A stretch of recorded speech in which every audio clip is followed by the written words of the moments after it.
Good morning friend, मैं Balram selection class की तरफ से आपका हृदय से स्वागत करता हूं।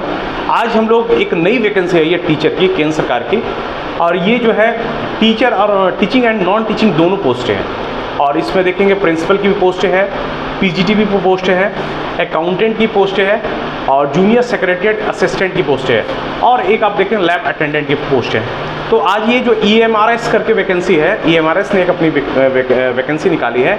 EMRS आपको मालूम है एकलव्य मॉडल रेसिडेंशियल स्कूल होता है, EMRS, और ये जो है केंद्र सरकार की खासकर जनजातीय विकास मंत्रालय की एक संस्था है। ध्यान रखिएगा, इसे शिक्षा मंत्रालय हैंडल नहीं कर रही है ना, जो हमारी शिक्षा एजुकेशन मिनिस्ट्री है वो हैंडल नहीं कर रही है। जो जनजातीय विकास मंत्रालय जिसके मंत्री हमारे हैं माननीय श्री अर्जुन मुंडा जी, वो मंत्रालय के अंडर में ये वैकेंसी निकली। कहीं पिछली बार भी आई थी लेकिन कुछ कारणों से उसको संशोधित किया गया। अब फिर से एक नई वैकेंसी है निकाली है, जबरदस्त वैकेंसी, लगभग 4066 लगभग आप देख रहे हैं 4062 लगभग पोस्ट है इस बार आई है, सब मिला जुला के teaching and non teaching post है। तो चलिए हम लोग देखेंगे आज जो नई वैकेंसी आई है EMRS में, एकलव्य मॉडल रेसिडेंशियल स्कूल। ठीक है, तो हम लोग आज की वीडियो में ये सारा डिस्कशन करेंगे, देखेंगे कि एप्लीकेशन फॉर्म की डेट्स क्या है, कितनी पोस्ट है, कौन कौन सी पोस्ट आई है और कितनी सीट्स है। ठीक है, और इसका सिलेबस देखेंगे, खासकर देखेंगे पीजीटी का सिलेबस है, पोस्ट ग्रेजुएट टीचर, इसमें से एक ही टीचर का पोस्ट है। आपको मालूम है कि EMRS जो है एकलव्य विद्यालय में ये फुल रेसिडेंशियल स्कूल होता है ना, और उसमें देखेंगे क्लास 6 से 12 तक के बच्चों को एडमिशन लिया जाता है। ठीक है, इसमें 1 to 5 प्राइमरी के बच्चे नहीं आते जैसे केंद्रीय विद्यालय में होते हैं। ये अगर देखा जाए रेसिडेंशियल स्कूल है, नवोदय विद्यालय के तर्ज पर है।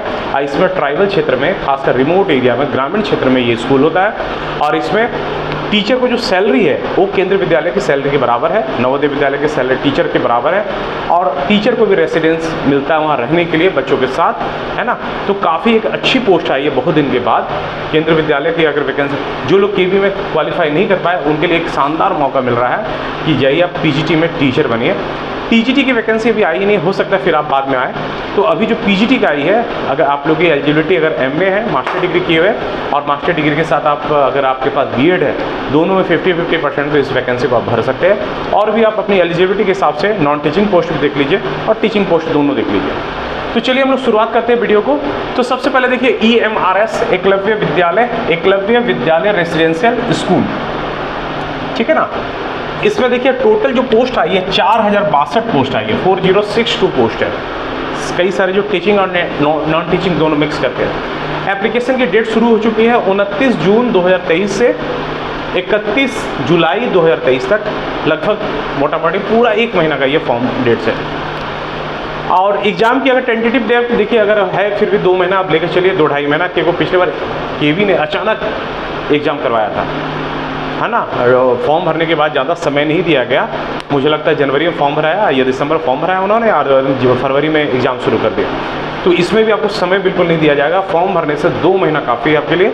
2 महीने के बाद मैक्सिमम अगर होगा तो 3 महीना ये खींचेगी, लेकिन एग्ज़ाम बहुत जल्दी करा लेगी। आने वाले 2 महीने के अंदर में, अगर अभी जुलाई चल रहा है तो अगस्त सितंबर तक पेपर इसका हो जाना चाहिए। तो चलिए टोटल जो पोस्ट है 4062, एप्लीकेशन की डेट है 29 जून 2023, 31/7/2023 तक लास्ट डेट है। कई सारे पोस्ट, पहले पोस्ट देख ले, है ना, हम लोग पोस्ट भी देखेंगे और कौन कौन सी पोस्ट कितनी है, किस पोस्ट में कितनी संख्या है ना, और एज देखेंगे कौन सी पोस्ट के लिए मैक्सिमम एज हम लोगों ने मैंने यहाँ मैक्सिमम एज लिखा है, और फीस कितना, फीस स्ट्रक्चर भी देख लेंगे हर पोस्ट की। देखिए सबसे पहली है प्रिंसिपल की पोस्ट। प्रिंसिपल की एलिजिबिलिटी कई सारी है, मास्टर डिग्री भी है, उसमें आपको एक्सपीरियंस भी खोजा जा रहा है।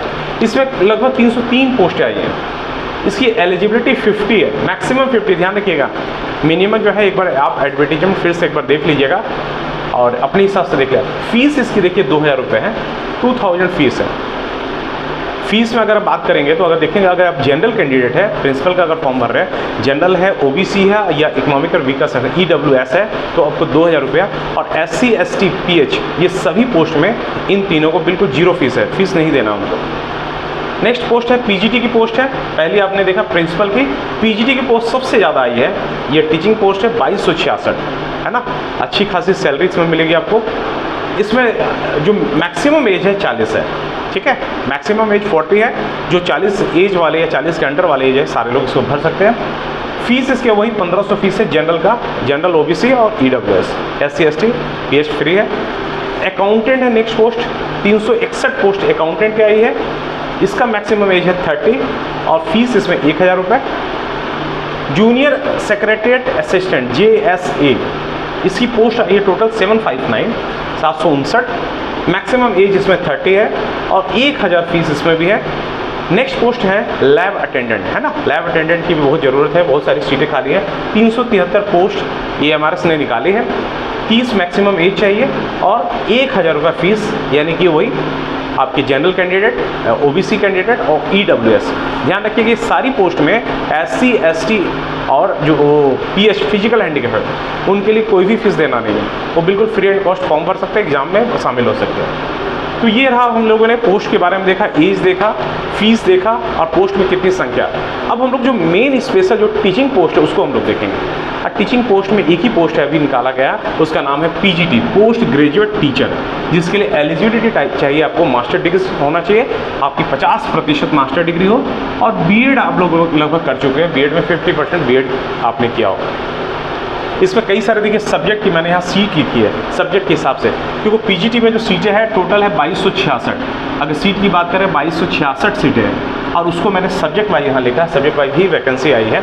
तो सबसे पहले देखें लिटरेचर में, इंग्लिश लिटरेचर है 246 सीट 246, हिंदी है 200 सीटें हैं हिंदी में, संस्कृत में भी 97 पोस्टें आई है, केमिस्ट्री रसायन शास्त्र में ये देखें 169 169 की सीटें हैं और फिजिक्स में देखेंगे 179 सीटें फिजिक्स की, बायोलॉजी की सीटें हैं 236 और हिस्ट्री की सीटें हैं 185। ध्यान रखिएगा जो लोग आर्ट्स बैकग्राउंड के हैं 185 इस बार सबसे ज़्यादा जो सीटें अगर आर्ट्स में भी दिख रहा है तो हिस्ट्री में भी। मैथ में 244, कॉमर्स में वाणिज्य जो क्षेत्र है हमारा कॉमर्स में 140 सीट है और उसके बाद आप देखें इकोनॉमिक्स में है 161 और कंप्यूटर साइंस में देखिए कंप्यूटर साइंस में एलिजिबिलिटी यही है, उसमें जो आप कंप्यूटर मास्टर MCA की हो मास्टर डिग्री और इसमें बीएड की ज़रूरत नहीं है, तो जो लोग MCA के वो भी एलिजिबिलिटी है उनके लिए भी। ज्योग्राफी की सीट आई 154 और नीचे फिर 4-5 भाषाएं लिटरेचर की और जिसमें अब संथाली 7 सीटें हैं, मराठी 16 सीटें हैं, ओडिया 20 सीटें हैं और तेलुगु 37 सीटें हैं और बांग्ला 3 सीटें। तो मतलब लिटरेचर की बात करें तो 1 2 3 4 5 और 2 हिंदी इंग्लिश पे, 7 भाषाओं पे भी 7 लिटरेचर की भी सीटें आई है भाषा पर। तो इस तरह हम लोगों को देखा ये PGT की पोस्ट है, PGT की लगभग 2266 पोस्ट आप देख रहे हैं, है ना। मास्टर डिग्री 50% और लगभग आप बीएड किया हुआ हो, BA पास आउट हो, वो लोग सारे लोग फॉर्म भर सकते हैं। अब देखिए PGT की स्पेशल अगर देखो सिलेबस की बात करें हम लोग PGT की पोस्ट ग्रेजुएट टीचर की बहुत अच्छी पोस्ट है। मतलब सिलेबस अगर आप देखें ना, अगर आप लोगों ने KV का अगर फॉर्म भरा था, KV का अगर एग्जाम दिया था, हूबहू सिलेबस पूरा वही है, कुछ भी चेंज इसमें नहीं दिखेगा ज़्यादा। तो आपको मालूम है क्वेश्चन जो है इसमें आएंगे 150 क्वेश्चन आएंगे। 150 में आप देखेंगे 130 क्वेश्चन जो है मेरिट बनेगी और 20 क्वेश्चन जो है 20 क्वेश्चन ये हिंदी और इंग्लिश से 10-10 क्वेश्चन जो आपको क्वालिफाइंग है। जब तक आप हिंदी और इंग्लिश क्वालिफाई नहीं करेंगे और क्वालिफाइंग का लगभग आपको 40% है, मतलब 10 अगर हिंदी में है तो 4 नंबर हिंदी से और इंग्लिश में फिर 4, टोटल आपको 20 में से 8 नंबर आपको लेके आने हैं। 40% क्वालिफाइंग का है। सिलेबस में देखेंगे मार्क्स देखेंगे, क्वेश्चन आप देख रहे हैं 150 मार्क्स है 150, मतलब ऐसे 130 पे ही मेरिट बनेगी, 20 आपको जो है वहाँ पर ही है। और इसमें एक इंटरव्यू भी ध्यान रखिएगा, इंटरव्यू के भी मार्क्स आपको जोड़े जाएंगे इसमें, इंटरव्यू के है। लगभग देखेंगे इसका सिलेबस देखेंगे जनरल अवेयरनेस है ना। जैसे KV में आप इंटरव्यू देते हैं, नवोदय में इंटरव्यू देते हैं PGT के लिए, वैसा EMRS में भी इंटरव्यू की वो रखा गया, ठीक है। जब आप रिटर्न क्वालिफाई करेंगे तब आपकी इंटरव्यू होगी, है ना। एक सीट में लगभग 3 कैंडिडेट को बुलाने की जो परंपरा है उसी हिसाब से बुलाया जाता है। तो जनरल अवेयरनेस में आप जानते हैं क्वेश्चन, देखिए यहाँ क्वेश्चन मैंने लिखा है, ये है क्वेश्चन वाला एरिया, ये है मार्क्स वाला एरिया। तो क्वेश्चन में आएंगे 10 क्वेश्चन, मार्क्स आएंगे 10, यानी एक क्वेश्चन 1 नंबर का। रीजनिंग इसके 20 है और क्वेश्चन में मार्क्स भी 20। ICT information computer technology communication technology 10 marks के 10 question. Teaching aptitude 10 question 10 marks और सब्जेक्ट स्पेसिफाई जिनका सब्जेक्ट जो भी सब्जेक्ट है उनके 80 क्वेश्चन आने वाले हैं, तो 80 क्वेश्चन। ये हुआ आपका कंपलसरी पेपर जो आपको मेरिट बनाएंगे, जहाँ से आप क्वालिफाइंग करेंगे, जो आपको आगे चल के इंटरव्यू के लिए कॉल किया जाएगा। इसमें देखिए मैंने पहले बताया लैंग्वेज का 2 पेपर है, खासकर साथ में ही रहेगा लैंग्वेज। 10-10 क्वेश्चन आएगा, हिंदी और इंग्लिश आपको क्वालिफाइंग नेचर है। 10 क्वेश्चन हिंदी के, 10 क्वेश्चन इंग्लिश के, जिसमें आपको 40% आपको मार्क्स दोनों में अलग अलग सेपरेट करके 10 आपको हिंदी में, 10 आपको इंग्लिश में लाना जरूरी है। जब तक आप इसको क्वालिफाई नहीं करेंगे तब तक आपका वहाँ मेरिट नहीं होगा। तो इस तरह आप देख रहे हैं ना, इतनी अच्छी पोस्टें हैं, है ना। थोड़ा सा आप लोग एडवर्टीजमेंट अपना देख लीजिए, है, और एडवर्टीजमेंट एक बार देख लीजिए और अपने आप को देख लीजिए कहाँ फुलफ़िल करते हैं उन चीज़ों को। तो ये आपने आज की क्लास में हम लोग जो डिस्कस किए हैं EMRS पे, कि सबसे ज़्यादा जो है PGT की जो पोस्ट है टीचिंग की, उस पर हम लोग डिस्कस किए PGT की कितनी पोस्ट है, एलिजिबिलिटी क्या है, एलिजिबिलिटी एरिया क्या है, इंटरव्यू जब आप रिटर्न क्वालिफाई करेंगे तो इंटरव्यू होगी, इंटरव्यू के लिए आप तैयार रहिए, और उसमें खासकर माइक्रो टीचिंग। अच्छा ध्यान रखिएगा, ये एग्ज़ाम जो होगी ऑफलाइन पेपर हो रहा है। ये सबसे बड़ी बात है कि KV का एग्ज़ाम, नवोदय का एग्ज़ाम ऑनलाइन हुआ था, इसकी जो एग्ज़ाम है ऑफलाइन है, ऑफलाइन मोड में OMR मोड पे है, ठीक है। OMR शीट मिलेगा आपको, जिसको आपको बबल करके देना, OMR शीट। ये ऑनलाइन पेपर नहीं है, ठीक है। और आपको मैंने पहले ही बताया वीडियो के स्टार्ट में, ये इसे जो है जनजातीय विकास मंत्रालय हैंडल कर रही है, ना कि शिक्षा मंत्रालय। सीटेट कोई ज़रूरत नहीं यहाँ पर, खासकर PGT की पोस्ट के लिए। बस PGT में आपको मास्टर डिग्री होना चाहिए और 50% आपको BEd होना चाहिए, बस ये दो 50% आप निकाल सकते हैं। तो इस तरह हमने आज की वीडियो में देखा पूरी EMRS की जो पोस्ट आई है उस पर देखा। नेक्स्ट क्लास में हम लोग स्पेशल PGT जो टीचिंग पोस्ट है उस पर हम लोग डिस्कस करेंगे, उसके सिलेबस और भी कौन कौन सी चीज़ें हैं, है ना। अच्छा ध्यान रखिएगा, जो सब्जेक्ट है उस सब्जेक्ट में आपको NEP भी जुड़ा हुआ है, NEP 2020 जो न्यू एजुकेशन पॉलिसी आई है भारत सरकार की, उसमें 80 क्वेश्चन में वो भी शामिल है। आप देख रहे हैं टीचिंग एप्टीट्यूड भी इसमें रखा गया, 10 क्वेश्चन टीचिंग एप्टीट्यूड पे भी, ठीक है। जनरल अवेयरनेस में आप देखेंगे करंट अफेयर भी रहेगा, थोड़ा सा हिस्ट्री, पॉलिटी, ज्योग्राफी, मतलब एक PG वाले स्टूडेंट को एक बेसिक चीज़ें जो है जाननी जरूरी है। उन भारत का इतिहास क्या है, भारत का भूगोल, भारत का जो पॉलिटिक्स सिस्टम, उसको ज़रा सा आप देख सकते हैं। तो इस तरह हमने देखा आज की क्लास में ये EMRS की नई पोस्टें जो आई है, और ये फॉर्म जो है फिलअप शुरू हो गई है। आप सारे स्टूडेंट से मेरी रिक्वेस्ट है कि आप अपना फॉर्म देख लिए, अपना एलिजिबिलिटी देख लिए, एलिजिबिलिटी क्राइटेरिया देख लिए। अगर आप फुलफिल करते हैं तो फॉर्म को छोड़िए नहीं, फॉर्म को भरें और हमारे साथ तैयारी कीजिए EMRS पोस्ट की।